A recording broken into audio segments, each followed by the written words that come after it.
somebody's feelings get hurt when they look at that memorial.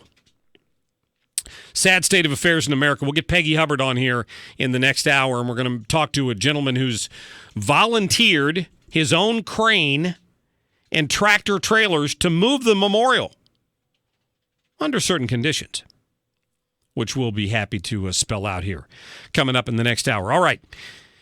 We talk a lot about media bias. I know we do. I play you examples of it. I'm not making it up. There's a built-in bias on the part of a lot of people in the media.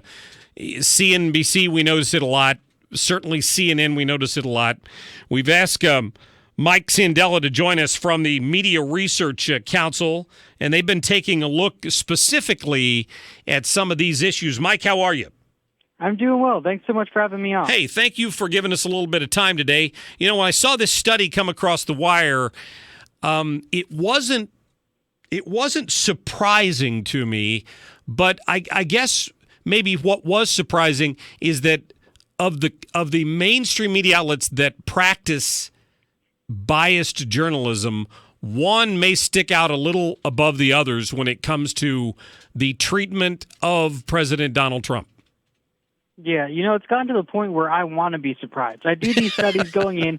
I know it's going to be biased. The only thing that's really surprising is just how it's a level of skewed we've never seen. The MRC's been around for 30 years. I've been here for 5 years now. This level of skewed coverage is more than we've ever seen before. But yeah, I want this to surprise me just once and have almost fair. I'll settle for almost fair, but this is it's completely skewed. Well, so maybe it's probably good at first for you to kind of explain how the Media Research Council conducts business. I mean, it's a lot of recording of these shows and actually having people go through and look at content, correct? Absolutely. We have a DVR system that records all the shows. We have analysts around the clock watching this in real time. ABC, CBS, NBC, CNN, MSNBC, the whole gamut. For this one, it was me and two other people. We sat down, we watched 20 hours of CNN straight, and we categorized everything. We took out the commercials, we took out teases and saying coming up next, and we looked at what was left, and we categorized that by, is this talking about Trump, is this hyping controversies against him, or is it talking about any other news topic? Yeah. And in the past, we've been able to be to break down the different other news topics and be like, oh, well, Trump coverage got more than these three topics or something. But this was 92% just Trump coverage, and the remaining 7.5% was every other single topic all combined. That's amazing. I mean, I watch, sometimes I'll flip over at night when I'm sitting at home. I'll be watching, maybe I'll be watching Fox, or maybe I'll be watching something I've taped. I still call it taped, recorded on the DVR, and I'll flip over to the Don Lemon show on CNN, and inevitably they've got somebody on there who's calling for Donald Trump's impeachment or talking about the end of the world. I'm never surprised to see that on Don Lemon's show, but for example, tell me how you guys differentiate this in terms of content.